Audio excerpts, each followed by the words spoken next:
आज निफ्टी 26,050 के ऊपर जा भी नहीं पाया। क्यों नहीं जा पाया भैया?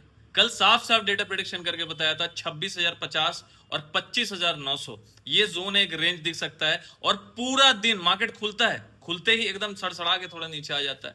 ठीक है, क्यों आया भैया? क्योंकि साफ साफ कल के डेट पे हम लोगों ने डेटा प्रेडिक्शन किया था कि जाते जाते यहाँ पे रिटेलर्स लॉन्ग में इंडेक्स में एडिशन करके गए हैं और वहां पे ट्रैप हुए हैं।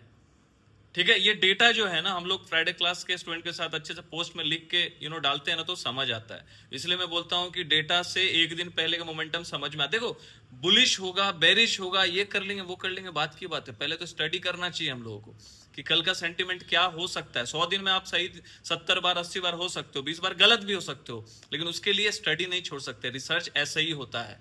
ठीक है, मैटर करता है कितने बार आप सही होते हो, प्रोबेबिलिटी कितना अच्छा होता है, आप कितना अच्छा प्रैक्टिस कर रहे हो। और वही हम लोग कोशिश कर रहे हैं सिखाने का कि कैसे डेटा देखना है, कहाँ देखना है। एक दिन पहले भी नेक्स्ट डे का ट्रेंड हम लोग समझ सकते हैं, सेंटीमेंट। वही फ्राइडे क्लास में हम लोग कोशिश कर रहे हैं सिखाने का, क्योंकि 1-2 दिन का वर्कशॉप नहीं, तो हमारे प्रोफाइल पेज पे जाके जरूर जुड़िए और सीखना स्टार्ट कीजिए। बिकॉज हम लोग डेली डेटा प्रेडिक्शन कोशिश कर रहे हैं शेयर भी करने का, जिससे आप प्रैक्टिस कर सकते हैं डेली बेसिस पे। तो यहाँ पे साफ साफ हम लोगों ने डेटा को डाल के अच्छे से बताया था कि मार्केट में जाते जाते रिटेलर्स लॉन्ग करके गए हैं, कहीं ना कहीं ये ट्रैप का चीज हो सकता है। तो उसको हम लोगों ने लेवल्स के तौर पे समझाया था कि 26,050 एक रेजिस्टेंस का काम कर सकता है। आप सोच के बताइए, मार्केट 26,030 के आसपास क्लोज कर सकता है, और मैं सिर्फ 20 पॉइंट ऊपर की बात कर रहा हूं। 26,050 20 पॉइंट ऊपर एक रेजिस्टेंस, वहां पे ट्रैप है। वो जोन तो आज दिखा ही नहीं, तो बहुत बड़ा तेजी का एक्सपेक्टेशन था भी नहीं, अब बहुत बड़ा मंदी का भी नहीं था। ट्रैप का रीजन यही था कि रिटेलर्स को एग्जिट ना मिले। तो खुलते ही क्या हो गया, मार्केट थोड़ा नीचे आ गया, 60 70 80 100 पॉइंट नीचे। लेकिन पूरा दिन टाइम पास किया। पहला ही 1-2 कैंडल जो गिरा, उसके बाद देख लीजिए पूरा दिन थीटा डिके हुआ। 25,900 के नीचे ज्यादा टाइम रहा ही नहीं। क्यों? क्योंकि वहां पे रिटेलर्स पहले पुट लॉन्ग करके भी ट्रैप है, तो उनका भी थीटा डिके करना था।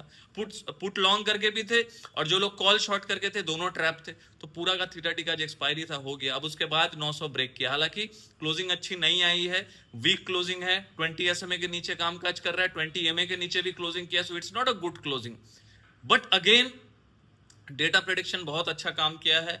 और मुझे ऐसा लगता है कि बहुत ज्यादा मार्केट में नीचे जाने का बहुत ज्यादा स्कोप नहीं है, क्योंकि यहाँ पे मार्केट धीरे धीरे एक्सट्रीम फियर के जोन में जा रहा है।